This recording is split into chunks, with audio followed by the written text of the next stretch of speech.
코로나19가 전 세계를 강타했던 2020년 3월, 대부분의 투자자들이 공포에 질려 패닉 상태에 빠져 있을 때, 한 억만장자 투자자는 정반대의 행동을 취했습니다. 많은 사람들이 손실을 걱정하며 시장을 떠날 때, 그는 오히려 27억 달러라는 천문학적인 수익을 거두어들였죠. 그런데 더 놀라운 것은 그가 투자한 돈이 고작 2,700만 달러에 불과했다는 점입니다. 도대체 어떻게 이런 일이 가능했을까요?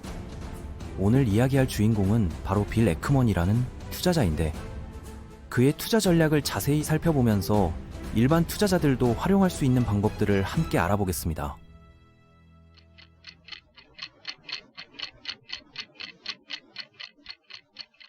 에크먼은 바이러스가 전 세계로 확산되기 시작했을 때 대부분의 사람들과는 전혀 다른 관점을 가지고 있었습니다. 그는 이 상황을 단순한 일시적 변동이 아니라 경제 전체를 뒤흔들 거대한 지진으로 보았죠. 에크먼의 표현을 빌리면 마치 쓰나미가 다가오는 것을 바다 위에서 미리 감지한 것과 같았습니다. 그런데 문제는 대부분의 사람들이 여전히 해변에서 평화롭게 일광욕을 즐기고 있었다는 점이었죠. 2008년 금융위기 당시에도 비슷한 경험을 했던 에크먼이었지만 이번에는 그때와는 완전히 다른 느낌을 받았다고 합니다. 금융위기 때는 금융 시스템의 문제였지만 이번에는 실물 경제 전체가 멈춰설 가능성이 있는 상황이었죠. 록다운이 시작되고 사람들이 집에 갇히게 되면 소비가 급격히 줄어들고 기업들의 매출이 폭락할 것이 뻔했습니다. 더 심각한 것은 이런 상황이 언제까지 지속될지 아무도 예측할 수 없었다는 점이었습니다.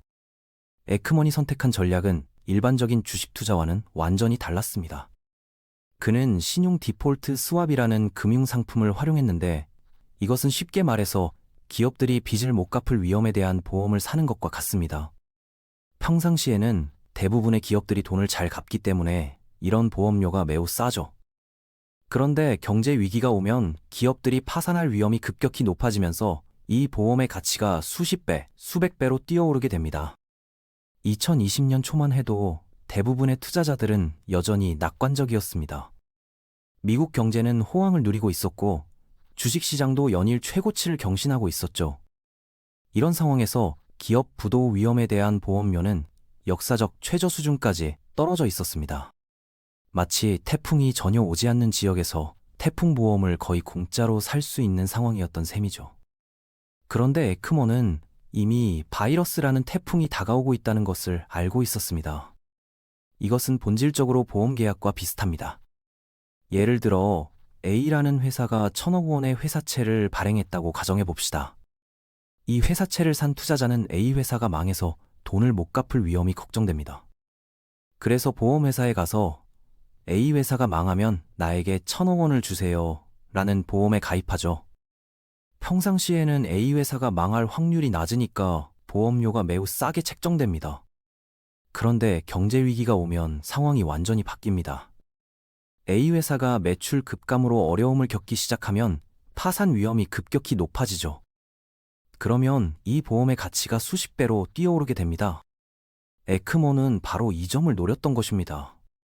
아직 아무도 위험을 인식하지 못하고 있을 때 저렴하게 보험을 대량으로 사들인 뒤 실제로 위기가 터지자 엄청난 수익을 거두어들인 것이죠. 하지만 이런 투자가 결코 쉽지는 않았습니다. 주식은 한번 사면 그걸로 끝이지만 신용 디폴트 스왑은 마치 월세를 내듯이 지속적으로 보험료를 지불해야 합니다. 만약 예상이 틀려서 경제 위기가 오지 않는다면 이 돈을 모두 잃게 되는 구조였습니다. 이것이 바로 일반 투자자들이 이런 전략을 사용하기 어려운 이유입니다. 1만 원을 투자해서 100만 원을 버는 것과는 완전히 다른 개념이죠. 에크먼처럼 수십억 달러의 자금력을 가진 투자자만이 이런 대규모 해지 전략을 구사할 수 있습니다. 그럼에도 불구하고 일반 투자자들도 비슷한 원리를 활용할 수 있는 방법들이 있습니다. 가장 대표적인 것이 바로 옵션 거래입니다. 옵션은 신용 디폴트 스왑보다 훨씬 접근하기 쉬운 해지 수단이죠. 콜 옵션은 주식 가격이 오를 때 수익을 내는 상품이고 풋 옵션은 주식 가격이 떨어질 때 수익을 내는 상품입니다. 에크먼과 비슷한 전략을 구사하려면 풋 옵션을 활용하면 됩니다. 경제 위기가 올 것 같다는 판단이 들 때 주요 지수나 개별 종목에 대한 풋 옵션을 매수하는 것이죠. 예를 들어 보겠습니다. 코스피 지수가 3,000포인트일 때 3개월 후 2,500포인트에 팔 수 있는 권리를 사는 것입니다. 평상시에는 이런 옵션의 가격이 매우 싸죠. 왜냐하면 3개월 만에 코스피가 500포인트나 떨어질 가능성은 낮다고 생각하기 때문입니다. 그런데 실제로 경제 위기가 와서 코스피가 2,000포인트까지 떨어진다면 이 옵션의 가치는 수십 배로 뛰어오르게 됩니다. 하지만 옵션 투자도 결코 쉽지 않습니다. 시간이 지날수록 옵션의 가치는 자연스럽게 감소하기 때문이죠. 만약 예상과 달리 주식시장이 계속 상승한다면 풋 옵션은 가치가 없어져서 투자금을 모두 잃게 됩니다. 이것이 바로 해지 전략의 양면성입니다. 맞으면 큰 수익을 내지만 틀리면 투자금을 모두 잃을 수도 있죠. 에크먼의 성공 사례를 보면서 많은 사람들이 놓치는 부분이 있습니다. 그가 2,700만 달러로 27억 달러를 벌었다는 숫자에만 집중하는 것이죠. 하지만 정말 중요한 것은 그가 어떻게 위기를 미리 예측할 수 있었는가입니다. 바이러스가 중국에서 시작될 때부터 그는 이것이 전 세계로 확산될 것이고 경제에 미칠 영향이 엄청날 것이라고 판단했습니다. 이런 통찰력 없이는 아무리 좋은 금융상품을 알고 있어도 성공할 수 없죠. 그렇다면 일반 투자자들은 어떻게 해야 할까요? 먼저 해지의 개념을 정확히 이해해야 합니다. 해지는 수익을 내는 것이 목적이 아니라 손실을 줄이는 것이 목적입니다. 마치 집에 화재보험을 드는 것과 같은 개념이죠. 집이 불타지 않으면 보험료는 그냥 날아가지만 정말 불이 나면 큰 손실을 막을 수 있습니다. 투자에서도 마찬가지입니다. 평상시에는 해지 비용이 수익률을 깎아먹지만 위기가 오면 큰 손실을 방어해줍니다. 실제로 개인 투자자들이 활용할 수 있는 해지 방법들을 구체적으로 살펴보겠습니다. 가장 기본적인 것은 포트폴리오 분산입니다. 모든 돈을 주식에만 투자하지 않고 채권이나 금 같은 안전자산에도 일정 비율을 배분하는 것이죠. 이렇게 하면 주식시장이 폭락할 때 전체 손실을 줄일 수 있습니다. 물론 주식시장이 상승할 때는 수익률이 다소 낮아질 수 있지만 안정성을 높일 수 있습니다. 또 다른 방법은 역상관 관계에 있는 자산들을 함께 보유하는 것입니다. 예를 들어 달러와 원화는 보통 반대 방향으로 움직입니다. 달러가 강세를 보이면 원화는 약세를 보이고 그 반대도 마찬가지죠. 따라서 달러 자산과 원화 자산을 함께 보유하면 환율 변동 위험을 어느 정도 상쇄할 수 있습니다. 주식과 채권도 비슷한 관계에 있습니다. 경기가 좋을 때는 주식이 오르고 채권이 내리며 경기가 나쁠 때는 그 반대가 됩니다. 좀 더 적극적인 해지 방법으로는 인버스 ETF를 활용하는 것이 있습니다. 인버스 ETF는 기초지수가 하락할 때 수익을 내는 상품입니다. 예를 들어 코스피 인버스 ETF는 코스피가 1% 하락하면 1% 상승하는 구조죠.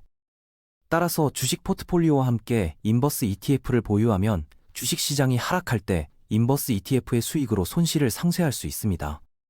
다만 인버스 ETF는 장기 보유하기에는 적합하지 않으니 주의해야 합니다. 에크먼의 사례에서 또 하나 주목할 점은 타이밍의 중요성입니다. 그는 바이러스가 본격적으로 확산되기 전인 2020년 2월 말경에 포지션을 구축했습니다.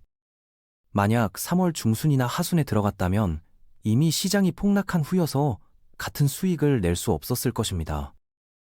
해지 전략에서 타이밍은 정말 중요합니다. 너무 일찍 들어가면 시간가치 손실을 겪을 수 있고 너무 늦게 들어가면 이미 기회를 놓칠 수 있죠. 하지만 일반 투자자들이 에크몬과 같은 완벽한 타이밍을 잡기는 현실적으로 어렵습니다. 그보다는 꾸준한 해지 전략을 유지하는 것이 더 실용적일 수 있습니다. 예를 들어 전체 포트폴리오의 온일체 10% 정도를 항상 해지 목적으로 운용하는 것이죠. 경기가 과열되어 보일 때는 해지 비중을 늘리고 이미 충분히 조정을 받은 상황에서는 해지 비중을 줄이는 방식으로 접근할 수 있습니다. 신용 디폴트 스왑 시장의 작동 원리를 이해하는 것도 투자자들에게 도움이 됩니다. 이 시장에서는 기업들의 신용 위험이 실시간으로 거래되고 있습니다.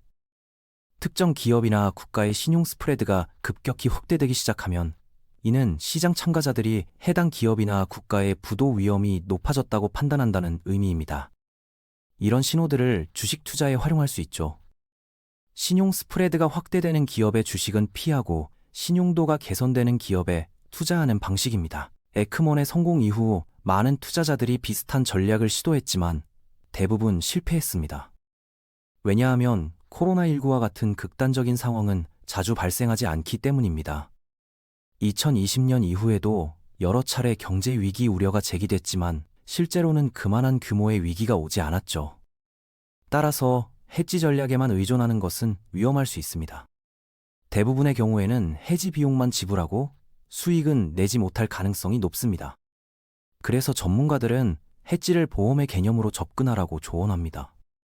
건강보험이나 자동차 보험을 들 때 수익을 기대하지 않듯이 투자에서도 해지는 순수하게 위험관리 목적으로만 활용해야 한다는 것입니다.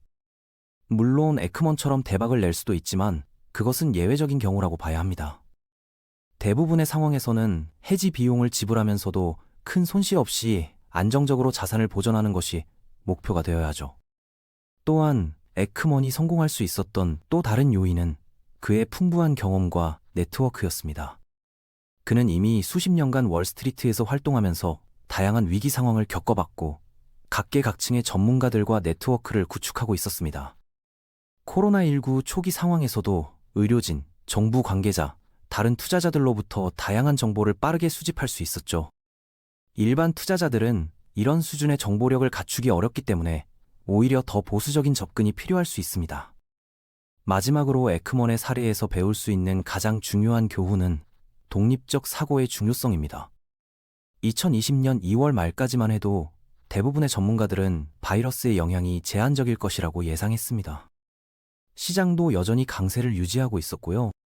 하지만 에크먼은 군중의 의견에 휩쓸리지 않고 자신만의 분석과 판단을 믿었습니다.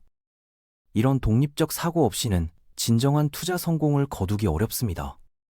물론 항상 남들과 다른 의견을 가져야 한다는 것은 아닙니다. 하지만 적어도 자신만의 관점을 가지고 시장을 바라보려는 노력은 필요하죠. 특히 모든 사람이 같은 방향으로 생각할 때일수록 더욱 신중하게 반대편의 가능성을 검토해 봐야 합니다.